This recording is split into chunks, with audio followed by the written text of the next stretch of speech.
After finishing all of the work that she needed to do, Shiro looked at the city from the command center and smiled.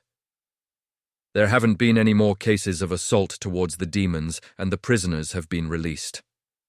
While 200 of them were banished from the city since they refused to follow rules, the rest were accepting of their clear breach of the rules and understood that they were now allies. Of course, they still had grievances in their heart, but at least they could try to be peaceful with the demons now. The races in the city are now at peace, and the shops are functioning properly. Most of the things are done, and the gateway can be sorted once Estrella wakes up. I think we're pretty much sorted. Shiro thought with a smile as Nimue agreed. You've been quite busy over the last few days. Maybe you should go have a break now. I know you had a nap thanks to Nantien completing your tasks for you, but you need something more than that. Maybe, but I don't think I can rest. You feel it too, don't you?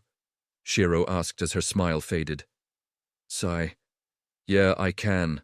The level of mana is rising with every passing moment. Nimue nodded, since this was a clear sign. Making a portal to the spirit world, she could see that the sky had completely lost its luster, and the entire world had lost its colors, and the sky swirled slowly like a whirlpool of darkness. There was only a single piece of clear sky that was slowly being swallowed by the darkness. Narrowing her eyes, Shiro estimated that it would take around an hour or two to completely disappear. Once that happens, there is a good chance that the new age would arrive. Leaving the spirit world, she sent out a notice through the city, informing them of the possible arrival of the new age. Calling for everyone important to come to the command center, Shiro looked at them with a serious expression. You've seen the notice, so I won't say much. The new age is probably arriving today, so we should plan out what we're going to do the moment it arrives. We know we need to place down anchors, but doing so will weaken us. Thankfully, with me, Maddie, and Isilia being allied, your anchors probably count towards our overall strength as a city. Right now, we have 1 anchor each, so our city is 3 anchors. Strong, I suppose, if I was to give it a value. We know that each queen will probably have at least 1 branch anchor, so our goal the moment the new age starts is to drop 1 branch anchor, and possibly more, if the situation permits it. We have 5 tier 6 beings, so me, Maddie, and Isilia being weakened a little should be okay. Since we have 2 more. Lysandra is also trying to reach tier 6, so they can act as the guards for now. I've already sent some information to my parents, so they should be attempting to breach tier 6 sooner or later. Once that happens, we'll have 8 tier 6 beings in total. We don't know how many tier 6 guards other queens have since it was limited with their initial entrance, but once the new age begins, we can estimate that they'll have just as many or even more than what we have, so we can't charge in without any information. Of course, that means we can't play all of our cards on the tables, so we'll move with a few selected members to make them believe that the number of tier 6s we have are on the low end. Plus, they're more inclined to believe this, since reaching tier 6 in our world is rather difficult. For them, their world has already experienced the new age, so the number of tier 6 is common for them, I suppose, even if it's only a handful. For now, I want us to secure anchors in 3 locations that should be possible for us. Shiro smiled as a map of the current world appeared in front of them. The detail on the map was surprising, as it even showcased the territories that haven't been explored by man. I don't know if the map will stay the same, but the 3 locations I want us to secure are Tokyo, Larit, where the government city is, and finally, this city near the outskirts called Niluk. It's home to a race of people called the Navuri, and I'll deal with them since they have their own language. Madison, I want you to go with Keiko to Tokyo while Isilia can deal with Larit with my parents. The government already shows them respect. And with what Grangel had told me, the government is supporting us, so accomplishing this shouldn't be too hard. Madison, you're used to subduing stubborn people with your little demonstration, so you'll do just fine in Tokyo. You can be a bit harsher if you want, since there's not much room for negotiation once the new age arrives. After you place down your anchor, notify me and we'll reinforce the city a little and see if we can move the teleport shrine away and replace it with our own. That way the queens can't just invade with ease. Shiro instructed as Madison nodded her head. Ugh. At this rate I might as well be known as a tyrant. Madison wanted to cry since this wasn't exactly her ideal performance as a queen. Tyrant or not, you have to admit that it's rather effective on the demon race. Shiro chuckled as Madison nodded. Wouldn't placing anchors open us up to attacks, especially with the internet informing everyone about our location? Isilia asked, as this was one of her bigger worries. That's fine if they want to attack, since we'll have the home turf advantage. Of course, that doesn't mean we can just proceed without care, but once you're in your own territory, don't be too afraid. If you do need help, though, you have these guardians to act as your front line. They have no duration, and they have the same stats as me with the added benefit of having defense that's guaranteed by the god of smithing himself. Shiro smiled while giving them a piece of the runic guardians. So you're telling us that each of us have a demigod-ranked golem to help us secure the anchor? Madison raised her eyebrow. Yup. However, if the queens are more powerful than expected, don't hesitate to send us an emergency call, since I can open up a portal for everyone and we can arrive as reinforcements. Shiro smiled as they nodded their heads while looking at the runic guardians. Say, if we were to, let's say, activate this item when you're a god, wouldn't that mean we'll have god-tier golems? Madison asked, as Shiro nodded her head. Yup, since they copy my stats. Of course, just copying my stats doesn't mean they can fight as well as I do. Shiro shrugged. True, but it's still a golem that can crush you with a single hit. Isilia shrugged. Maybe if I was a warrior class, but all of the points are in INT, even though I don't think it uses magic. Shiro laughed as they joked around for a bit, since the initial plans had been set. So, after setting the anchors, we still need to think about who we want to eliminate first, don't we? For you to win, we need to make sure we're the only queen faction remaining in the end, and I don't think many of the queens are going to be happy with that.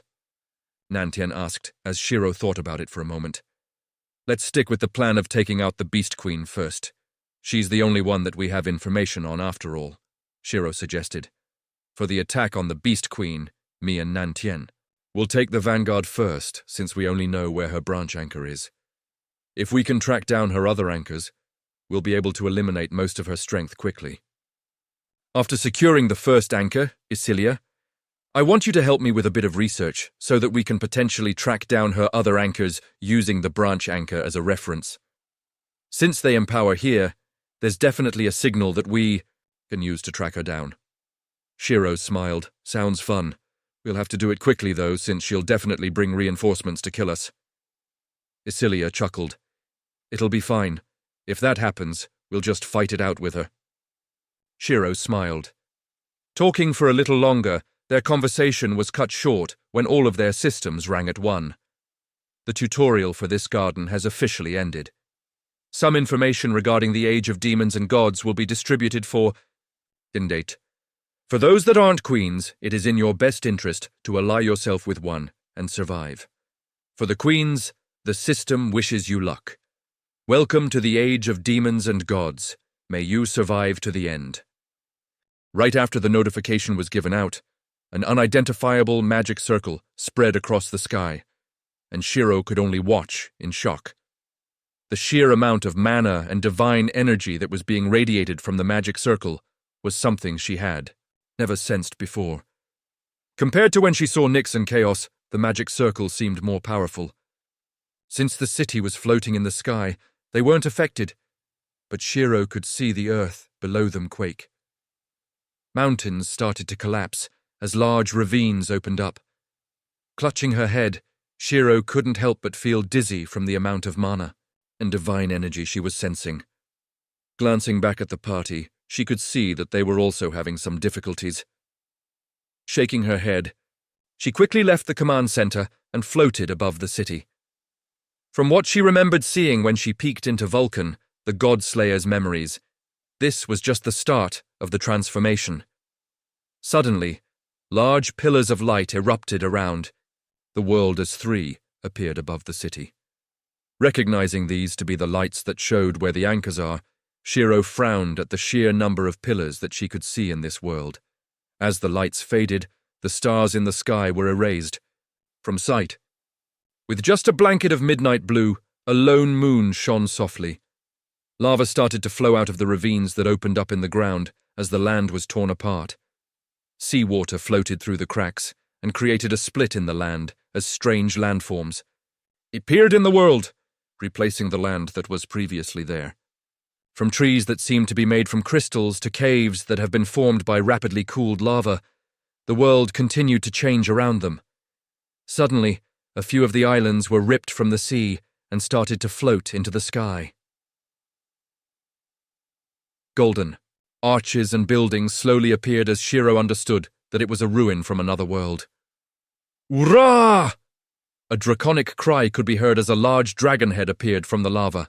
Dimano's LVL 600, ancient dragon of fire, unfurling its wings. That shadowed the land. An aura exploded out of him as the land around him was immediately transformed into a world of fire. The trees were burnt to ashes, and all that remained was delicate pillars of ash that collapsed from the earthquake.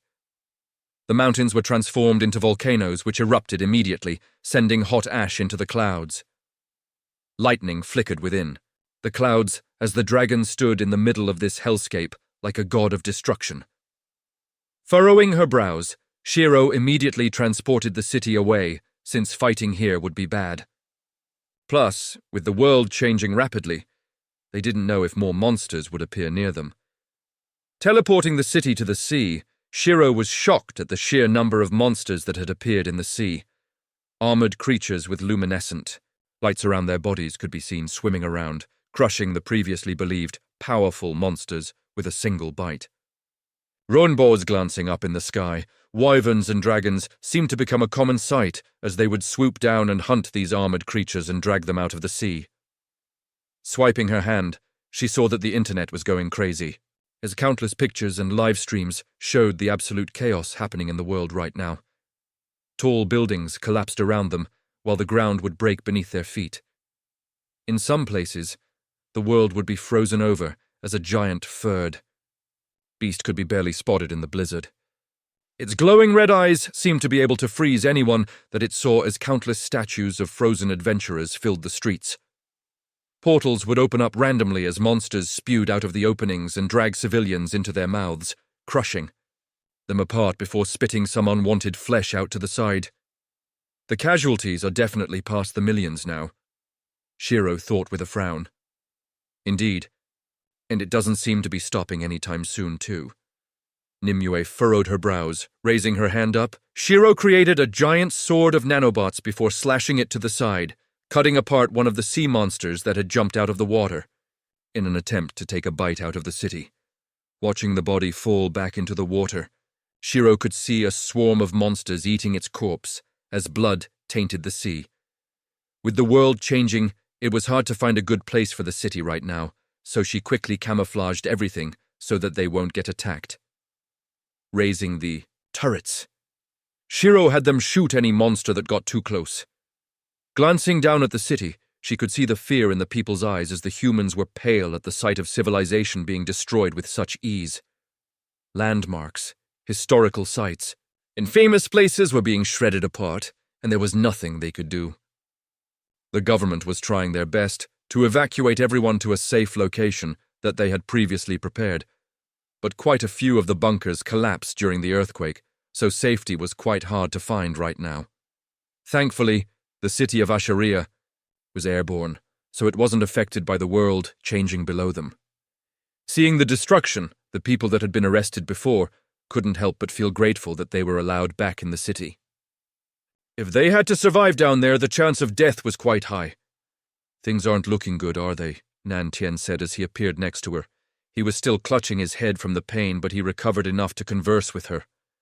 I don't even know if the 3 cities that I wanted to put my anchors in are safe anymore. Tokyo is having some difficulties right now since ghosts, zombies, and undead creatures started to run rampant.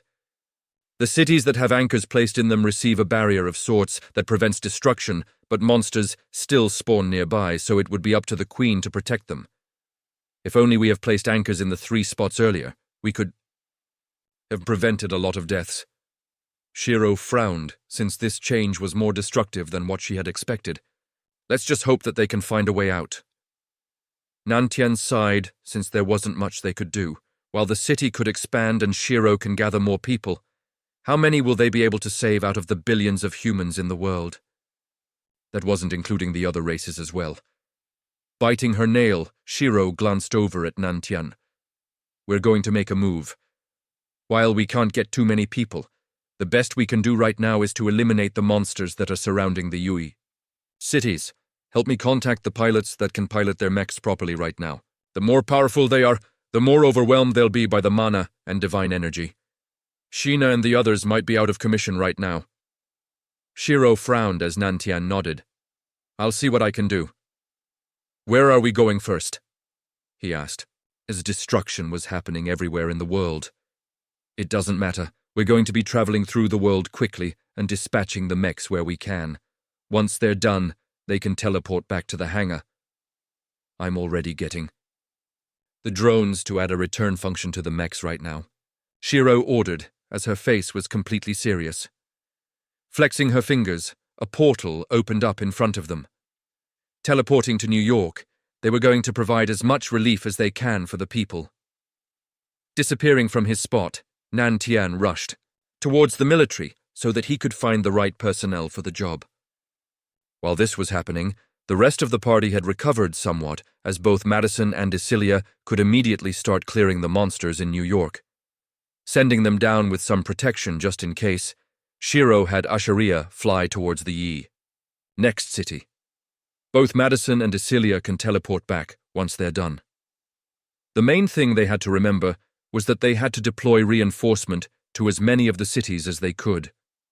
Looking at a giant insect that crawled out from a ravine that had split open near New York, Shiro narrowed her eyes and snapped her fingers. Suddenly, the turrets locked onto the insect and fired immediately. Eradicating the insect completely, Shiro sent out drones so that they could place down teleport nodes for her. Using these teleport motes, she can send the mechs into battle without having to fly to the city manually. What a mess, Shiro muttered as she tied her hair into a ponytail. Massaging her head for a moment, she took a deep breath and narrowed her eyes. She was going to help out as well and take care of the more powerful monsters in a few of the cities. Making her way to the mech hangar, she could see that roughly 20 pilots have arrived, including Sheena, Oren, and Akes, whose face was still a little pale. Seeing Shiro's arrival, they all saluted as Shiro nodded her head. Sheena, Oren, Akes, you three still look a little pale. Are you sure that you can undertake this operation? Do note that a single mistake could cost lives, and you have to operate the mech with care. We'll be fighting in a city environment with unstable footing. If you don't feel well, it could impact your performance. Shiro warned as her tone was strict.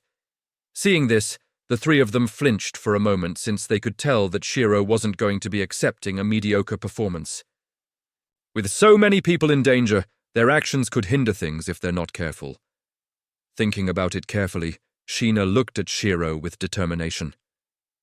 Your Highness, I am confident in my abilities. I will not hinder the operation at... Seeing the look in her eyes, Shiro nodded her head. Very well. With the scale of the incident, I'll be assigning one group of 3 to each city.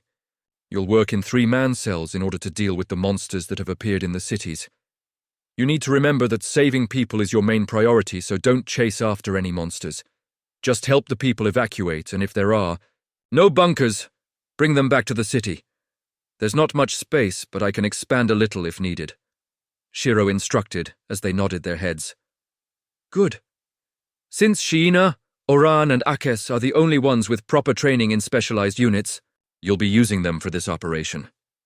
The rest of you will go into standard units. I'll be giving each of you instructions and direction in your cockpits, so there is no need to worry about what you should be doing. The first group will consist of the following members, Shiro called, out as she began to list the names of people that she's assigning to New York. When their name is called, they'll immediately get changed and enter a mech before standing at the edge of the hangar, where they can see the destruction happening beneath them. Checking their internal systems once more to make sure that everything was running, they saw blue motes gather up as a hologram of Shiro appeared. As I have mentioned, I'll be giving you instructions from the cockpit. Are you ready? Remember, you are working in a city environment in a mech. Try not to damage the surroundings and cause more harm if you can. The hologram Shiro said as the pilots were a little surprised but nodded their heads. Once all of the pilots assigned to New York were ready, a green light lit up above the hangar as they jumped off the edge. Activating the thrusters, they dived towards the monsters that were rampaging around the city. "Are you okay, Shiro?" Nimue asked with worry, while Shiro was still assigning people to different cities.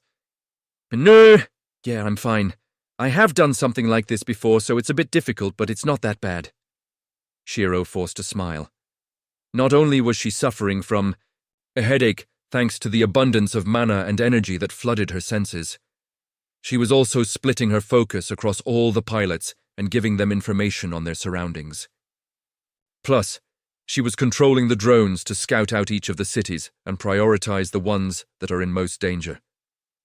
Having her mind focus on so many tasks put a huge burden on her, but Shiro continued without rest. "Maybe you should get Nantian to help out," Nimue suggested, since dealing with everything herself could do more harm than good. "It's fine. I've already got him to do something important for me. This isn't too hard for me." Shiro shook her head as she had a more important task: reviving all the ones that had died during this disaster. If their bodies are still intact, she can place their souls back. After assigning them to the different cities, Shiro jumped off Asheria and floated above New York. Summoning her lantern, Shiro only glanced at it before opening her mouth. "I'm sure. You know what I want to do, don't you?" she asked.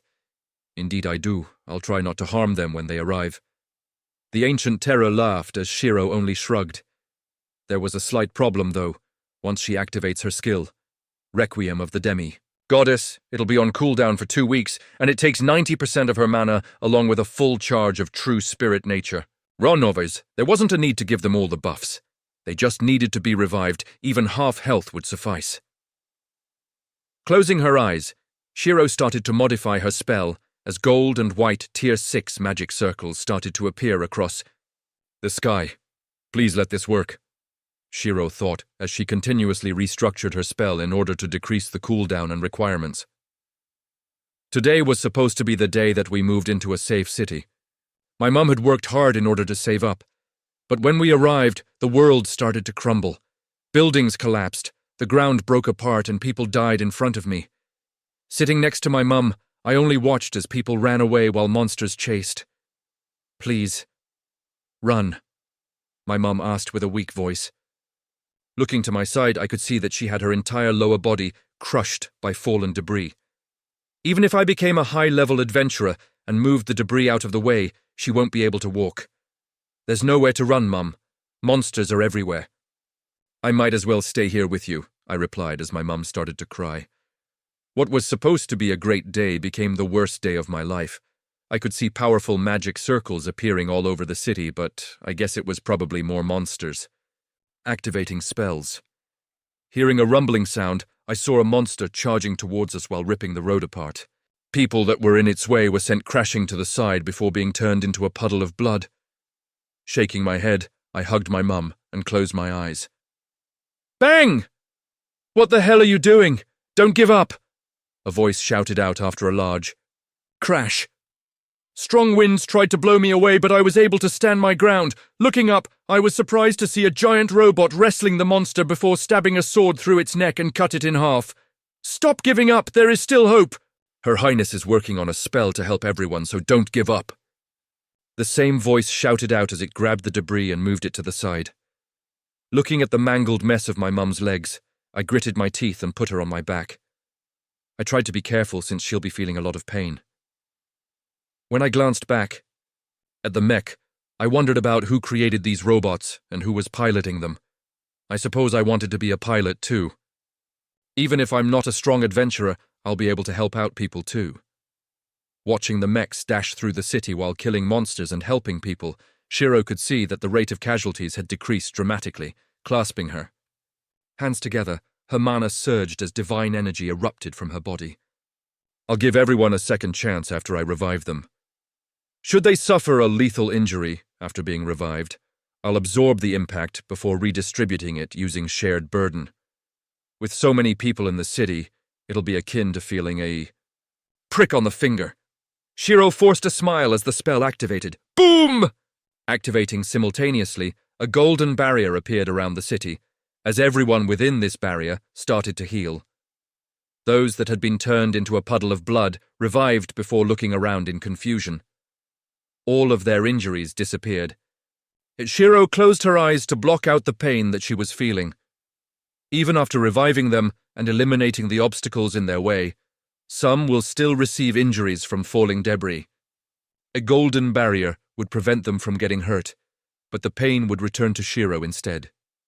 While the pain wasn't continuous thanks to the use of shared burden, the first impact still injured her.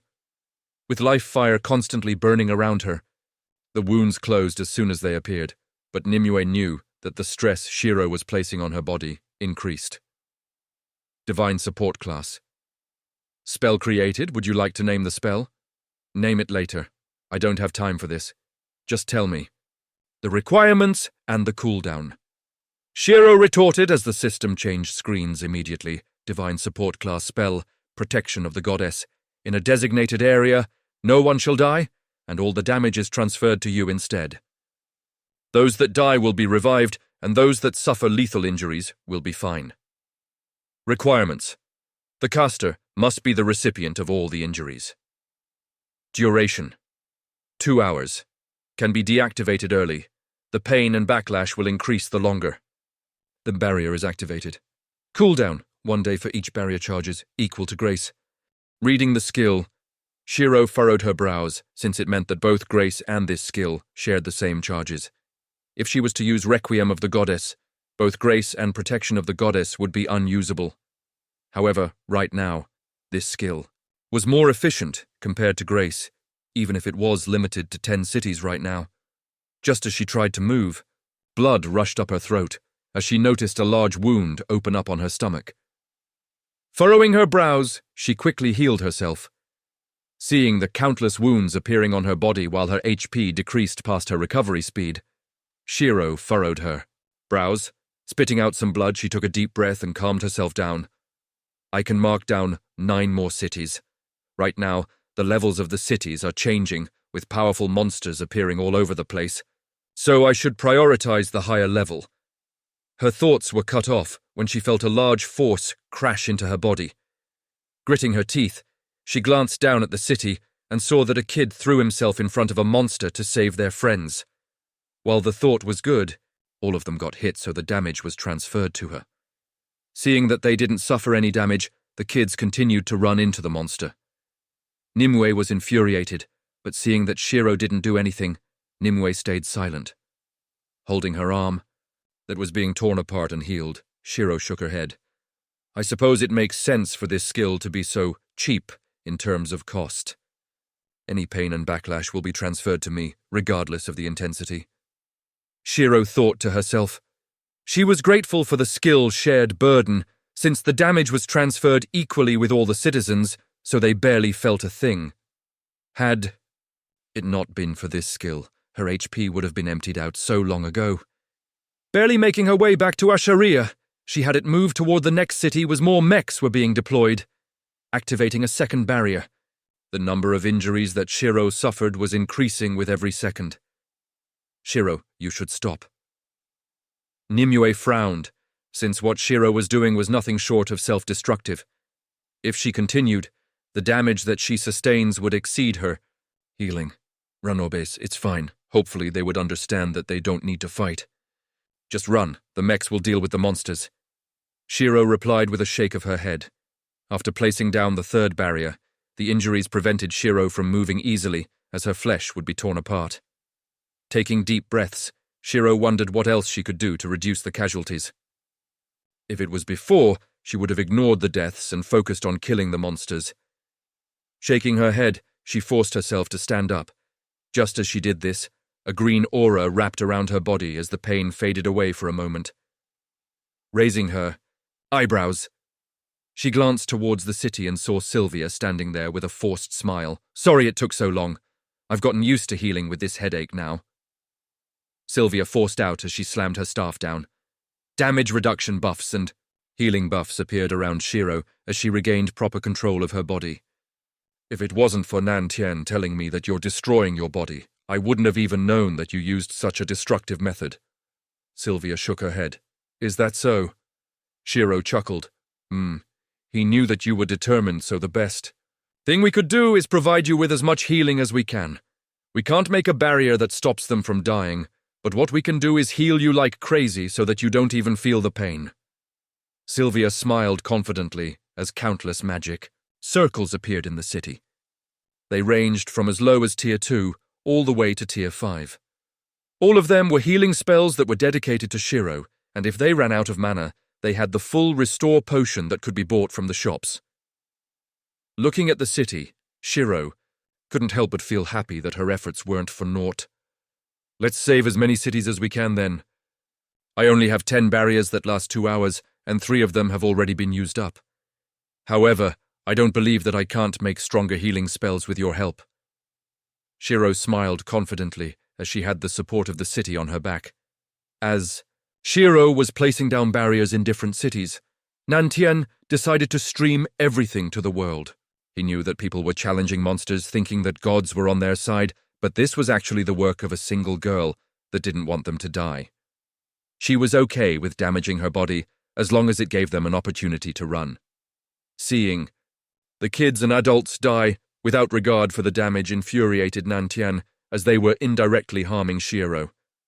However, if she wanted to help them, he'd help her by showing these ignorant fools the truth. He would broadcast the figure of Shiro placing down barriers and sustaining all of the damage they took in their stead. They will know the sacrifices she had to suffer because of them. Take a good look. This is the woman I love. She is even willing to sacrifice her body for you, even though she wanted to prioritize her close ones first. Her city is safe, so her next focus was not her, but you. Nantian thought, while sending information to the entire world on how they can stay safe and avoid the monsters. Maps were shown, and bird's-eye view of the world was broadcasted. There wasn't much Nantian could do, but he was going to try his best in reducing the damage Shiro took. Looking at the sight of the current ruler on the screen, I was silent in awe. Despite the fear that I felt from her on the first day, I knew that she was kind. For her to sacrifice her body to the extent that she could barely move, I was shocked beyond belief. I had never seen someone this selfless while in the demon continent, and the sight of such a person made me want to support her with all I've got. I can understand why the queen allied herself with such a person. Felsha, everything is ready. A demon walked up to me and kneeled. Since I was one of the retainers, I had a great amount of respect within the community of demons. In terms of interest, they were more with me than Asphil, but right now, all the demons were convinced of the ruler's character. Even for warmongers like us, we knew she was to be respected. The act of self-sacrifice required more courage than standing on the front lines. Listen up. We were given a safe spot in this city and guaranteed equal treatment by the Queen of Spirits. Despite humans having grudges and killing intent towards us, she was not biased as the ruler. She continued to protect us and treat us without any prejudice. Even now, she is burning her life up for the sake of everyone else. Do you want to see such a ruler die in front of us? Does your pride as a demon allow this? I shouted out as I can see all the demons that have gathered here today wanted to help the young ruler. No, they shouted out in unison, and I couldn't help but smile at the ridiculousness of the situation. If it was before, I probably won't say this. However, times have changed. Despite the bad blood between humans and demons, we were not so different. Then, let us go down and help the humans, evacuate them from the broken cities and prevent any more injuries. We're demons. Our physiques are stronger. What they can't handle, we'll handle in their place. Arrgh! Spreading our wings, we jumped off the side of Asheria in order to help the demons. Well said. As the queen, I can't be idle during this. A voice rang out beside me as I felt a chill down my spine. The queen of us demons stood next to me. The one who had instilled such fear into us was smiling kindly. Thank you for doing my job for me. I was wondering about how I would help my friend, but since you have already solved it for me, all I need to do is give them a push. The queen smiled as she raised her hand. Her aura burst forth as power surged. In my body, March of the Demon Queen. Charge forth according to the will of your leader. There is no surrender. All stats increased by 50% damage resistance, increased by 50% free usage of all berserk skills you own without backlash. Under the orders of the Demon Queen, all demons shall help the humans evacuate, the Queen shouted out before charging into in battle herself. An army of shadow demons appeared behind her as she led the charge to the cities. Clenching my fist, a smile appeared on my face as I activated my berserk skills and followed after her. Ah, hell is descending, a young man muttered as he looked at everything that was happening in the city.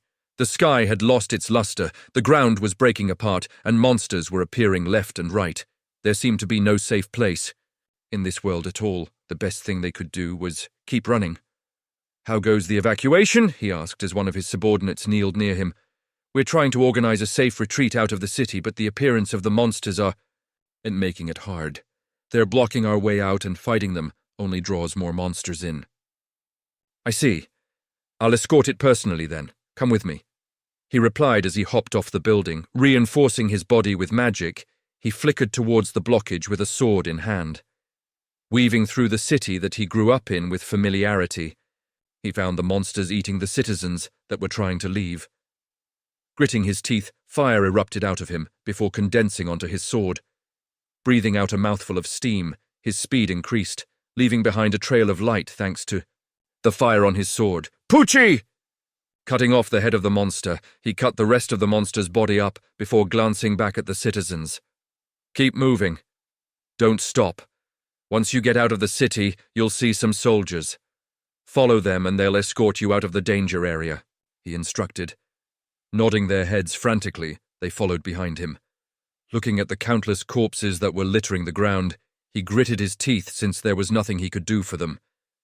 Upon reaching the outskirts of the city, he allowed the guards to escort them before running to the next blockage. This is crazy, he thought to himself, since it wasn't an exaggeration to say that the world was ending. Bang! From the side of a building, the walls were shattered, apart by a plant-like creature that resembled a Venus flytrap. Its jaws reached out for him as vines wrapped around his ankles. Ranobis, narrowing his eyes, fire erupted out of his body and burned apart the vines.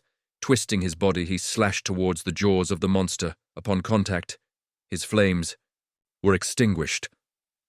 Widening his eyes, he noticed that a small vine was connected to his arm, and mana couldn't flow to the sword. Spikes erupted around him like a bear trap, as a second plant monster closed its jaws around the man. Understanding that he was standing on a trap this whole time, he couldn't help but shake his head and sigh. Why are you giving up already? If you can swing your sword, you can still kill it. I swear this is why demons are better. A voice rang out as the plant was cut apart. Opening his eyes in surprise, the man glanced towards a demon that had helped him. You seem pretty unharmed. So you can take care of yourself, the demon said before flying into the sky. A demon helping humans? The man thought in surprise. Looking above him, he could see swarms of demons charging into the city and helped the humans evacuate. Blinking, his eyes, he couldn't help but wonder if he was already dead, and that this was just a hallucination. However, the pain that he could still feel meant that this was reality. Shaking his head, he laughed. If even the demons are helping us, the world really is ending, he muttered as he grabbed his sword. Fine, I'll fight to the bitter end. Reinforcing his body once more with magic, he charged into battle once more. Even if the world was ending, the inhabitants were still fighting back. Demons or humans, it doesn't matter anymore. Ah, am I dying?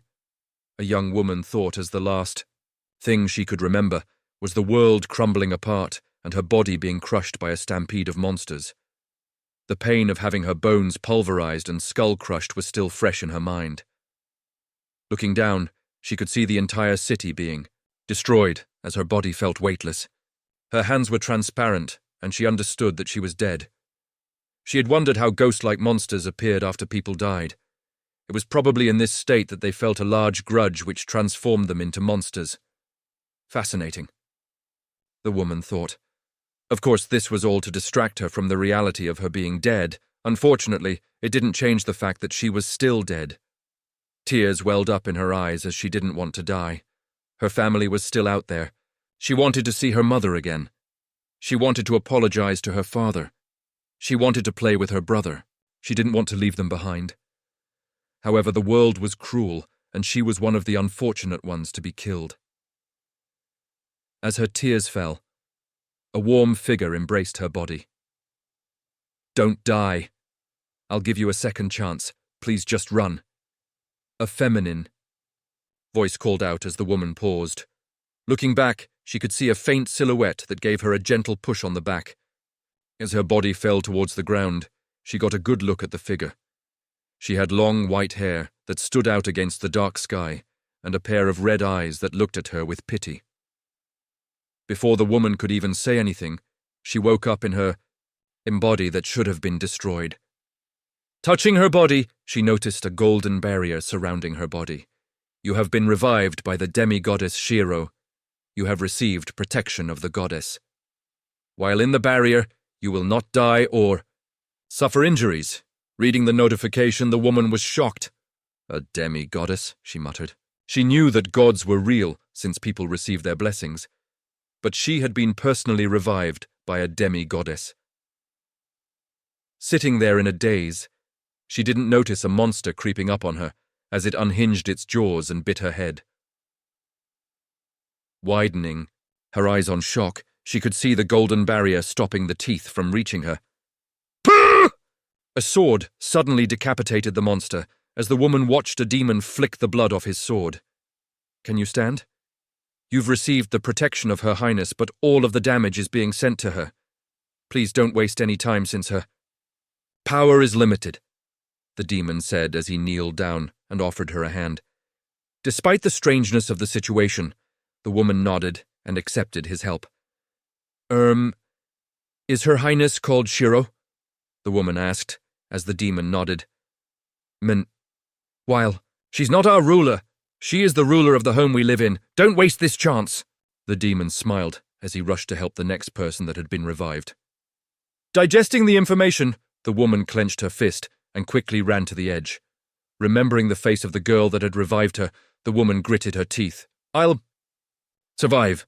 I'll definitely survive," she thought as her determination roared out in defiance against her original fate.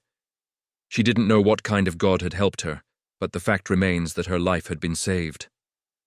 While she may just be one in a crowd of many, she was still going to offer her faith to this god that had saved her. "Please protect my family and keep them safe." The woman prayed while running to the exit of the city. While this was happening, she didn't know that a change had occurred in her source code. A single crest appeared as a faint golden aura tethered towards the source codes that were related to her. Biting her nail anxiously, Gaia watched the entire situation play out as she could see the mortals receiving help from Shiro. Why is she aimlessly killing herself like this? There's no benefit to getting these cities. The adventurers are low-leveled and useless. She can create her own city for anchors, so there is absolutely no benefit. Uranos muttered with a frown since the situation was not in their favor at all. Right now, what Shiro could be doing was setting down more anchors while the queens are busy, or she could get her allies to kill monsters to level up. All the queens are busy with protecting their own anchor, so this was the perfect chance to strike. While I wouldn't say I particularly enjoy your phrasing of the situation, I do agree with you on the fact that she's doing this for no gain at all. Tartarus frowned. "Aren't you too cruel?" Nyx chuckled. "We're not cruel, we're being realistic. In the New Age, there is no reason to help these people at all. If there was a benefit, I'd understand." Uranos shook his head. "Then you don't understand Shiro at all. This is the difference between you and her. While there is no reason to help them, Shiro wants to help them because she pities them. She might be ruthless at times, but that's only when she can't do anything. Despite the things that she does, Shiro is innately kind after all. She's kind, but she understands that sacrifices are needed. So when she can save lots of people without a large sacrifice, she will." Gaia spoke up while looking at Shiro, who was rushing toward different cities. "My queen, We found one of the queens and they're stronger than what we'd expected. A man burst into what seemed to be a throne room. Oh? Who is she? Is she good or bad? A young woman asked as she looked towards the man. Her long black hair flowed behind her as her emerald eyes shimmered with curiosity. She is definitely good. While I'm not sure if she is neutral, chaotic, or lawful good, I know that she isn't evil from what we've seen so far, the man replied. You even got footage of her? It seems like someone is broadcasting her actions to the world. Those that she had helped are using this footage to run. The man nodded. Bringing out a tablet, he presented it to the woman as, she can see Shiro controlling the souls and sending them back to their bodies before preventing them from dying. Narrowing her eyes at the golden barrier, the queen was speechless since she understood that having the barrier meant that all damage was redirected to her. The runes were familiar to her after all, but it was impossible. This kind of rune was unique to her garden and she had never seen it in any other place. How did she get that rune? The queen thought with surprise before shaking her head. How she got the rune wasn't important to her.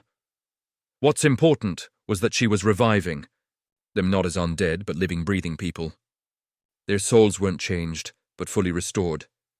Do you know what she governs? Her powers are similar to mine, but they're much warmer than turning everyone into undead. The woman smiled softly, as her impression of this queen was quite good. We don't know as we don't have enough information. But it seems like she has recruited demons, spirits, elves, and humans to work under her.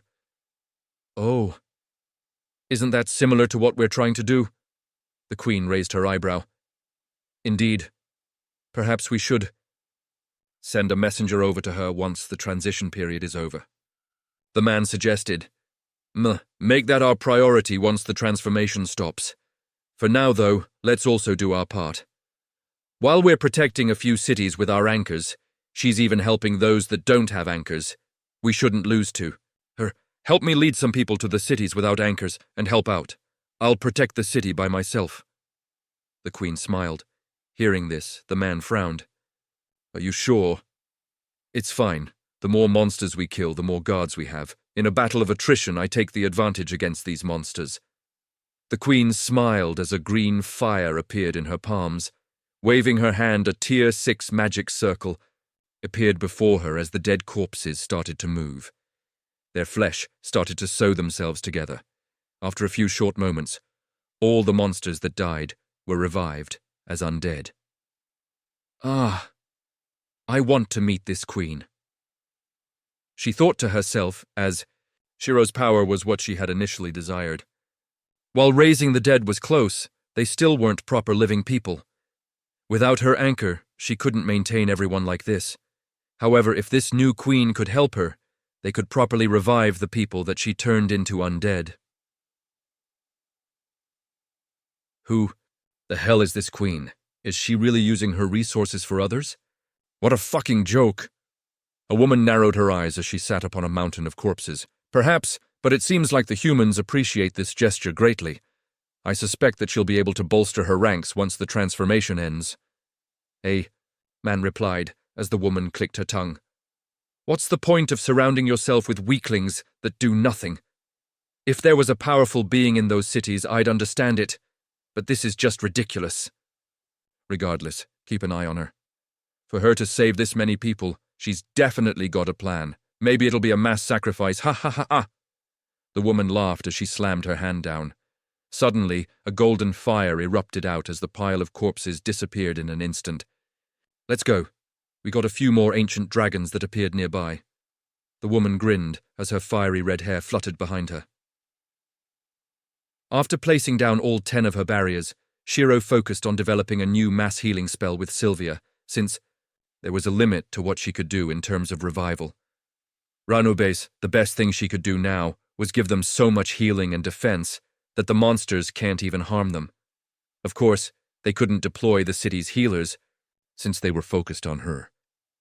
How are the evacuations going? Are they out of the city? Shiro asked, as she sensed Nantian approaching. It's going well. Most of them are out of the barrier, but there are still a few unaccounted for. I've already grabbed a list of all those that are registered in the city, but it seems like a few are stuck inside. I've already given their general location to the mechs, so it's only a matter of time now. Nantian replied, as not everyone could find an easy way out of the city with so many monsters. Just because they can't die in the area doesn't mean they can't be thrown around like rag dolls. The mech pilots were trying their best, but with only 3 assigned to each city, some only having 1 or 2, it was difficult for them to cover for everyone. Just keep trying for now. Once me and Sylvia finish developing this spell, I won't. Need to focus on redirecting the damage, which takes a charge of grace. I just need to bring them back from death, and Sylvia will do the rest. Shiro nodded as Nantian sighed. Even though we expected this, the casualties are much higher than what we predicted. If we did nothing, I'd say all 10 cities would be destroyed, and no one would survive. We're transporting a lot of citizens to the city right now, so we might need an expansion quickly. I know, just get Yin to send them into her rift for now. Unlike mine, her rift doesn't have a time limit, and with how much food she has in there, it should be fine for now. Shiro replied. Yin's already doing that. That was the first thing she told me when she recovered. That her rift can be used as a separate place for them to stay, but even with Yin's help, we're running out of space. Nantian scratched his head. Asharia was big, but fitting people from all 10 cities, and possibly more, was very difficult. Yeah, just give me a moment. Instructing 20+ mechs and developing a new spell is a bit difficult. Let me digest the information first. Shiro nodded as she was trying to think of new solutions. The overall shape of Asharia was a little similar to an island, if you look at it from the side. Most of the space below the top layer was hangars for the mechs, as well as machinery. Fitting people in would be difficult. Furrowing her brows, she had an idea. Wait. The spirit world is similar to a reflection of the real world. With this city here, it means there is an identical Asharia in the spirit world. Shiro sat up, as she quickly summoned a portal. Stepping through the portal, her thoughts were correct, as she was standing on Asharia. However, the machinery here couldn't be interacted with. But in terms of space, this was good enough for now. Stepping out of the portal, Shiro flexed her fingers and created a few portal devices for Nantian. I want you to help me allocate some. Staff to the spirit world for now and keep track of everyone. Don't let them wander around, since this is a temporary solution. We'll definitely need to expand the city and make new ones with anchors in the future, but we don't have time right now. So for now, they can stay in the spirit world for safe refuge, Shiro explained as Nantian nodded his head. Sure. Without saying anything else, he quickly rushed to where the refugees were staying. Focusing back on the spell, Shiro continued to work as there was a rough tally of the casualties that the drones could see. Seeing the number, she couldn't help but feel pity for them. It's quite sad, isn't it? Even if the high-level adventurers are trying their best, fighting Tier 6 is still out of their league. Nimue sighed as many died, trying to give people a way to escape. Thankfully, the other queens have their own strongholds and people are rushing there to get safe passage.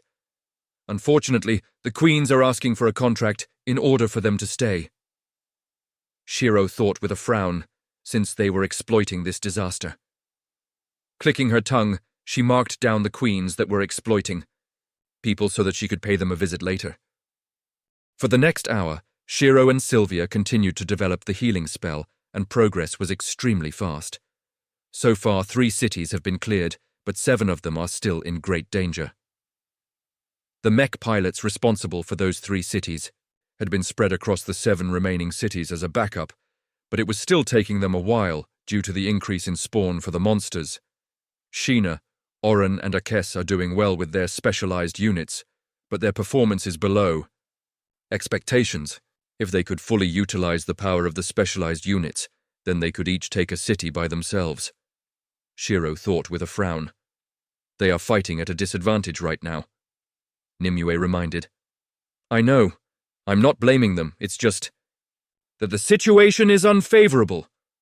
If I discard the citizens and just go around eliminating monsters, this would be easy. But what's the point of ruling a world without people?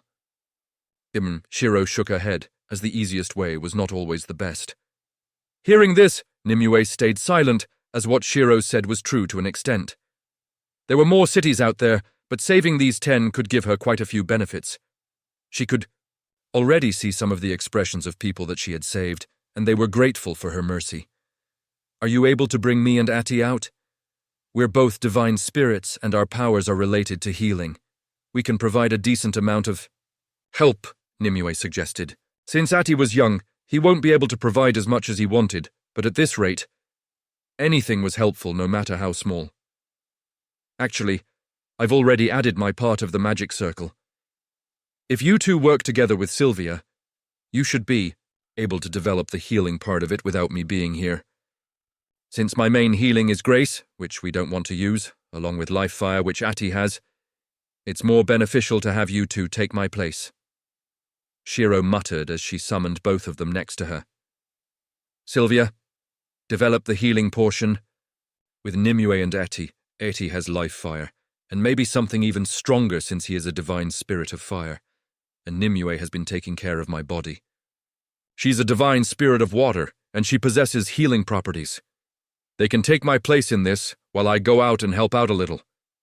Shiro smiled as Sylvia nodded her head. Got it. We'll try to get it done as soon as possible. Don't stress yourself too much, since you're still sustaining damage from the barriers. Just so you know, if you were to use this in a fight against someone strong, all they'll need to do is focus their attack on one weak person, and you'll die from the damage. Be careful, okay? Sylvia warned, since this skill had an obvious flaw. Using it was akin to giving up all of her advantages as a glass cannon that can dodge. I know, don't worry. I'm not stupid enough to use this in a fight. If it comes down to it, I won't risk my life against a queen for some people I don't know. After all, I am this world's lifeline. Shiro smiled as she jumped off the edge of Asharia. Notice to all mech pilots within the vicinity. Focus on evacuating citizens. I'll take care of the monsters. Shiro sent out a notice as all her holograms relayed this message to the 4 mech pilots responsible for this city. Hearing her message, they immediately stopped fighting the monsters and looked for the citizens through their map. It revealed a red dot for their mana signal, so even if they're trapped under rubble, they can find them. Summoning Sylvanis, Shiro narrowed her eyes at the large monsters chasing after the humans. Since the barrier was up, a prolonged fight wasn't recommended. Instead, she'll aim to kill them in one shot. With Sylvanis's passives, this should be an easy task for her. Flexing her finger, tens of guns appeared around her as she activated her skill, Encroaching Darkness. With her stats receiving a boost, along with all the buffs that were placed on her body thanks to the inhabitants of Asharia. It wasn't an exaggeration to say that her stats completely dwarfed the stats of the monsters in the city. Activating all of her guns, Tier 6 magic circles appeared on the barrier as a pair of glasses appeared on Shiro's face. Hexagonal marks locked onto the signature of the monsters, as this was going to be a focused barrage that only targeted the monsters. Firing without hesitation, all the guns fired simultaneously, as the spray of bullets looked like a meteor shower thanks to the darkness surrounding the city. Ranobis. Raising their heads up in curiosity, the monsters widened their eyes as their upper torso were obliterated in an instant. After piercing their bodies, the bullets destroyed themselves so as to not damage the surroundings. Learning from the dungeon incident, Shiro knew that it was best to destroy the bullets before they caused damage. While this reduced the damage that they dealt, she could easily remove this function should the situation require it.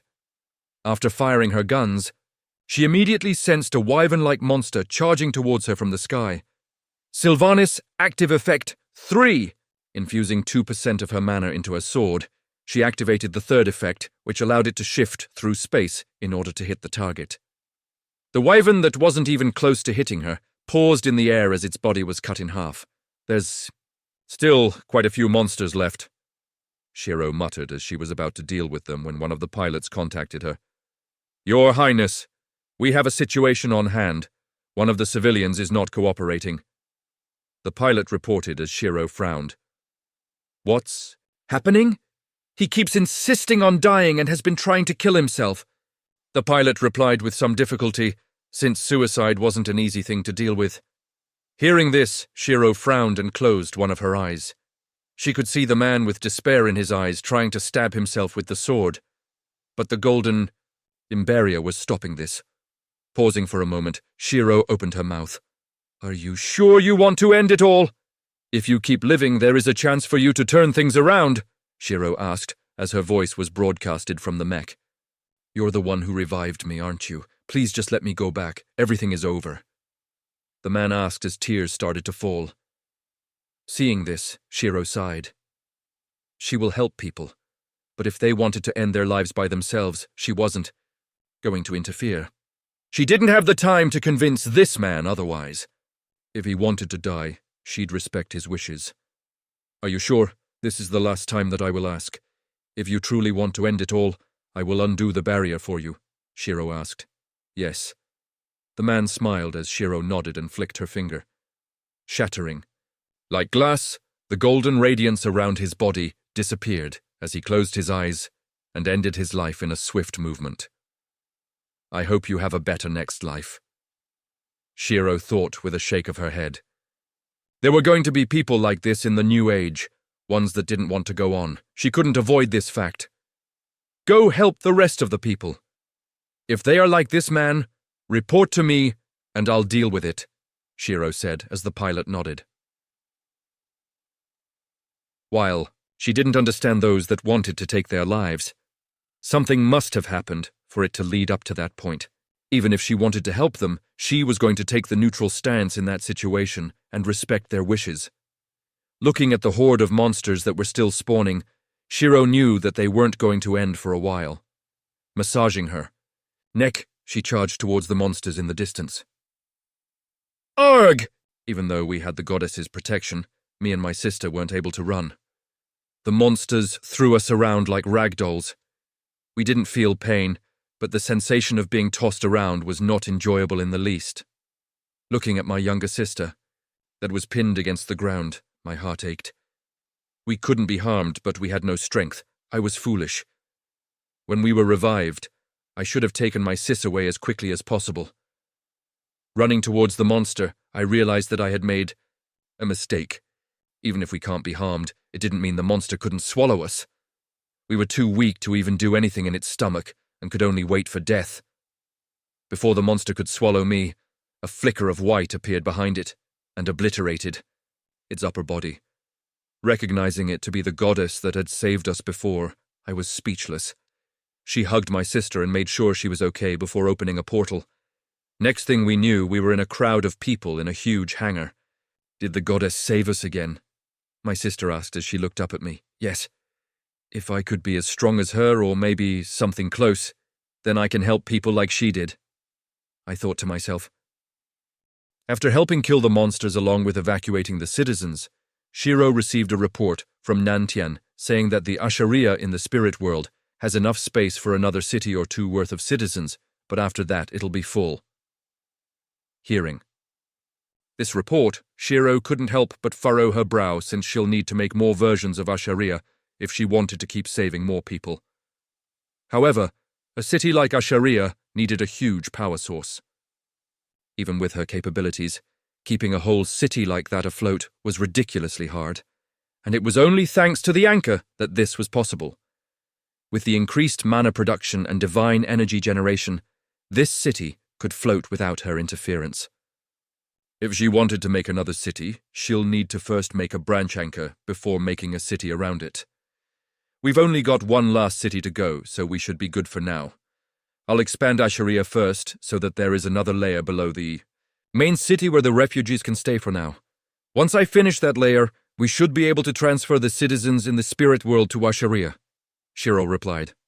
All right, but after we finish construction of this underground layer, we'll need to filter out the criminals. Unlike your other skill, this one doesn't care about good or bad, does it? We should screen the people that we helped first, Nan Tian reminded, and his face was serious. I know. I'll put in a production request for a new blueprint that I made. It's an orb that should measure their souls, since the soul becomes darker the more evil-natured a person is. Shiro nodded. After helping in last city, you should take a day's break. The stress that you're putting on your body is quite high. I will. Shiro smiled softly as she did a final scan of the city to make sure that there was no one left. Once she was sure that it's cleared, she teleported the mechs back to the city. Arriving back at the city, Shiro saw that Sylvia, Nimue, and Ati were having trouble with the final part of the spell, making sure that everything worked properly and that all the magic circles were activating at the same time. If it doesn't, it wouldn't count as a proper spell. With how overloaded the spell was, trying to optimize the usage of the magic circle was tough, considering how powerful Grace was. With it being limited to charges, trying to replicate it without that limitation was very difficult. Just keep working at it. After the next city, we're going to assign new pilots to help the cities. You can also stop the healing on me since the last city is manageable. Shiro smiled as she sat down near them and hugged Ati. I'll send a note out to the healers in the city center. Since this spell isn't ready, what are you going to do for the rest of the cities? Knowing you won't stop here, will you? Sylvia asked. For the rest of the cities, I'm thinking of maybe deploying all of the mechs to restrain the monsters while I escort everyone away. I'll have to interact with their souls one by one since, if I just revive everyone, there's a good chance that some will die again immediately. Without the golden barrier to protect them, they would be going through unneeded pain. Shiro shook her head.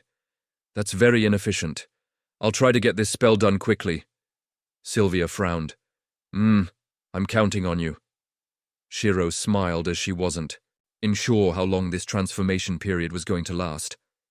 After resting for a while, she jumped down to the final city being affected by her barrier and helped the mechs evacuate the people. For the next day, Shiro continued to help cities, despite saying that she'd take a break.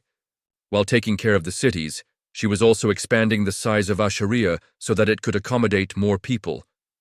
There were a few sketchy individuals that started to snoop around despite receiving Shiro's mercy, and naturally, Nantian had no qualms about killing those kind of people who didn't treasure her kindness. He would check their belongings and find out that they're either acting as spies for a queen or private organizations that were interested in her tech, along with how the city floated despite its mass. Shiro knew about this, but she didn't say anything. Since the city was created by her, she had eyes all over the place.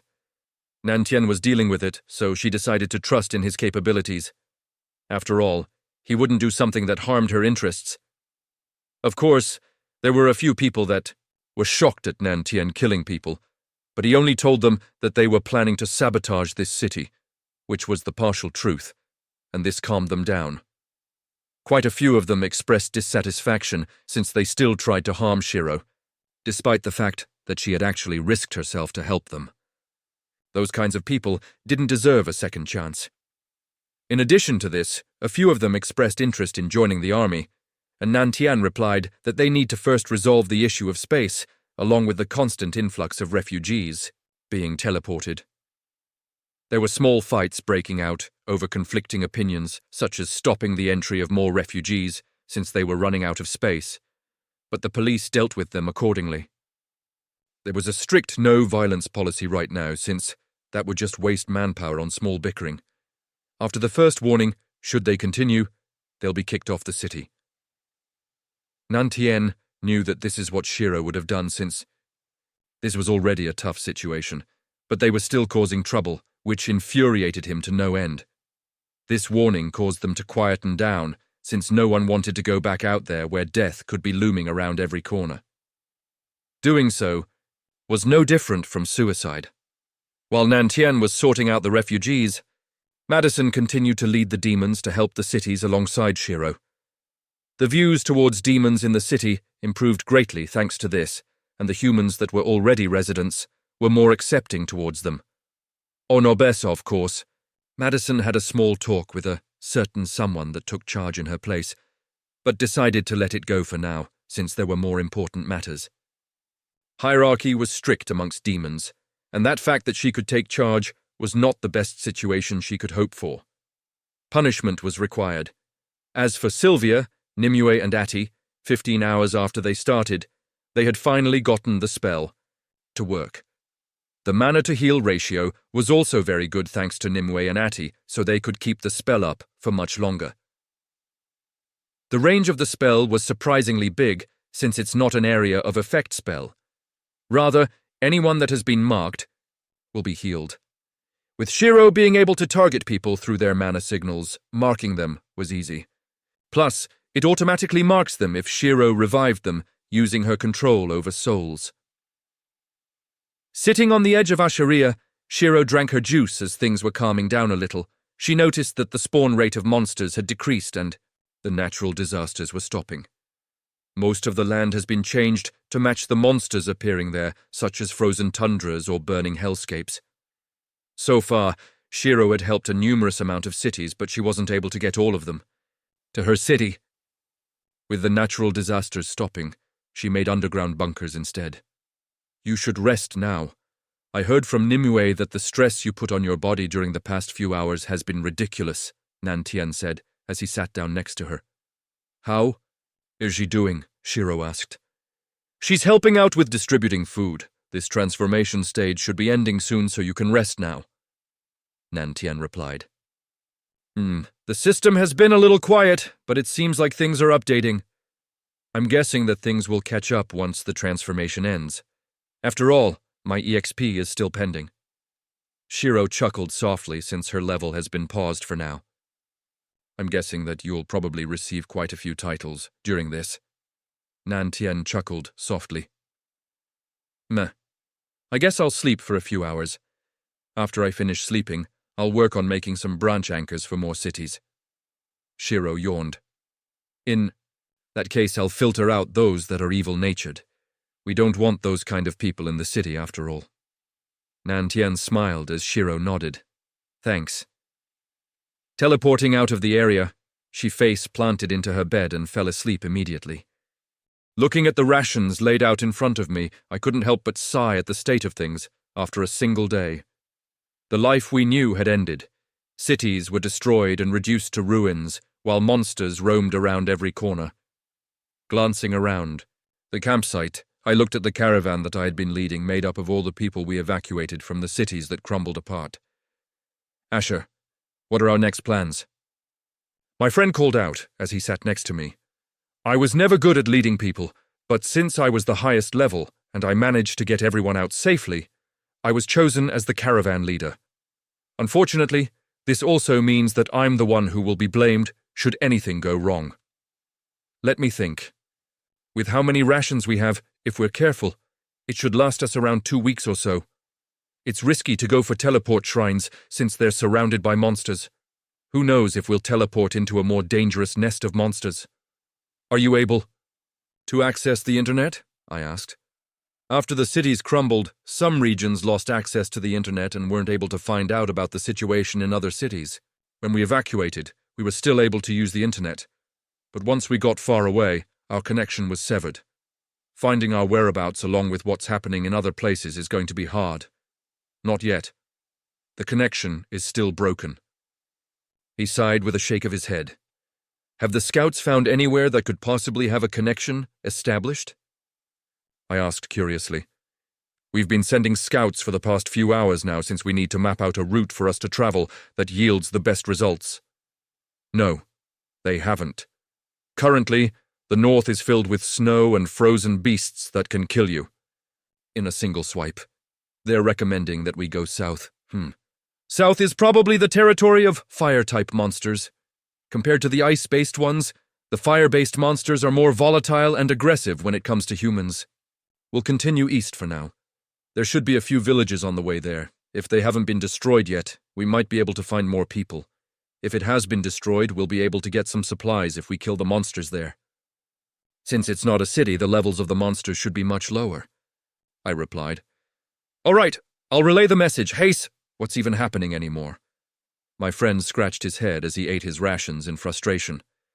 Well, the system did say that the tutorial is over. There's still a lot of mysteries surrounding. What's been happening, but life won't get any easier from now on. If we can ally ourselves with a good queen, we'll be able to at least live a decent life for a bit. I sighed. The system gave us some information about this new age, and apparently we should seek out queens for their protection. The anchored cities are a natural repellent for the monsters that spawn, so not many would attack it voluntarily. But, for cities without factions, they'll be destroyed and turned into a nest for the monsters. To survive, we need to find a queen. But since they're from a different garden, I doubt they'll be kind to us. I thought to myself, Similar to when humans invaded new lands and kicked out the original inhibitors, the queens will probably do the same. Even if they don't, they probably have a goal in mind that they want to fulfill. We can't trust any of them easily. Everything needs to be taken with a grain of salt, just in case, so that we can protect ourselves. Hey, can't we just ally with a queen or something? Surely there's something like a human queen, right? My friend complained as I shrugged. Who knows? If we find one, maybe. But even then, you shouldn't trust them so easily anymore. With everything that humans have worked for being destroyed over the course of a day, you can expect that it may become a little primitive. Kindness might just become a rarity now. Who knows if there's someone that will suddenly backstab all of us? I sighed, since that's just human nature. When pushed to the limit, there's a good chance that they'll backstab someone just for their own safety. Ugh, this kind of life is annoying. Having to constantly be scared of who will backstab you. Surely they won't forget that you risked your life to save them from the cities, right? My friend asked, but I shook her head. That's not certain. If I pose any sort of danger to their safety, they won't hesitate to cut my throat. I smiled while making a gesture across my neck. Hearing this, my friend sat in silence as she both looked at the campfire. I don't think a queen or the system can be trusted. It has been a supporting guide for us all this time. But if it was truly on our side, it would not have destroyed so many cities or killed so many humans. While it helps us, it does not side with us. Anything it says has to be read with a neutral standpoint. While it is in our best interest to ally ourselves with a queen to survive, it's not necessary, so it's still possible to live without the protection of a queen. It's the age of demons and gods, but the demons are already here, but the gods aren't present, meaning they'll arrive later. There could be a different set of demons compared to the ones that we normally see as well. The system told the queens that it wishes them luck, meaning there can only be one queen at the end. There's a reward for them. I narrowed my eyes in the fire before coming to the conclusion that the system couldn't be trusted. We've been taking it for granted, but its true alliance is not with anyone. It's a neutral party that can harm you just as much as it can hurt you. Get some rest. We'll be leaving early in the morning. Before we ally ourselves with anyone, we need information. Try to see if there are anyone trustworthy in the caravan that we can talk to. Don't be hasty in choosing, since we've got a bit of time right now. I instructed my friend as he nodded his head. Sitting by the campfire by myself, I tilted my head back and looked at the sky, which was slowly filling up with stars and constellations from a different world. But despite that, I could still barely make out the constellations from Earth. Closing my eyes, I took a deep breath of the cold night air while the fire crackled in the silence. Extinguishing the fire, I returned to my tent and prepared myself for tomorrow. Life from now on was going to be hard, but it's not hopeless. Staring at her ceiling, Shiro had a blank expression as she sighed heavily and sat up. Despite wanting to rest and passing out the moment she hit the bed, she only slept for around 3 hours before her body woke up back up. Ugh, at least let me sleep for more than 6 hours, stupid body, she muttered. Since she fell asleep immediately, she wasn't able to bring Nimue and Ati back, so she knew that they were probably sleeping in a different room. Glancing out of her window, she could see that the night was still dark. Even with the city basked with a soft glow from the street lamps, very few people could be seen walking around except for a few patrolmen on night shift along with some drones. With a city this big, security during the night was going to be tough, but the addition of drones helped reduce the burden on the soldiers. Getting changed into some casual clothing, she decided to have a walk around for now a bit since she's woken up. Isuel's sleeping, so I shouldn't disturb her. Estrella's recovered quite nicely too, so she'll probably be back in action tomorrow. Shiro thought to herself while looking into the Mana realm. Walking around the main tower, she saw that the command room still had its lights on. Seeing that it's the middle of the night, all the staff here should be sleeping since the AI will handle things while they rested. Opening the door, she saw Nantien leaning on the chair with his head resting on his hand. Glancing at the screen, Shiro sighed softly, since it was all the documents regarding the expansion of the city. filtering of evil-natured people, registering new citizens, along with a few plans to improve life for the people below ground level. Seeing that he was still working hard despite the time of day, Shiro couldn't help but shake her head. Reaching into her inventory, she pulled out the blanket that he had given her last time and tapped away at the keyboard. She might as well finish some of his documents since he had done the same for her last time. After finishing the documents, Shiro stretched her body since she had been sitting down for a while now. Glancing at the time, she saw that it was 4:30 a.m. and was still quite early in the day. What should I do now? Shiro muttered quietly while spinning on her chair. Nantian was sleeping next to her, so she didn't want to wake him up since he needed his rest as well. Massaging her wrist, Shiro glanced towards the screen and browsed the internet. Most of the reports were emergency news that told citizens where to run and how to best survive.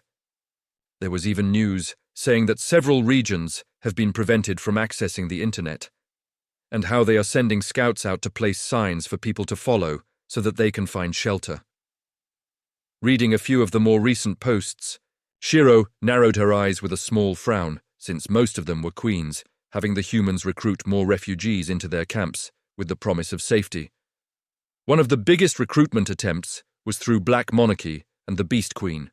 Humans already know about the Black Monarchy's power, and with the world in shambles right now, power was the best option in regard to safety.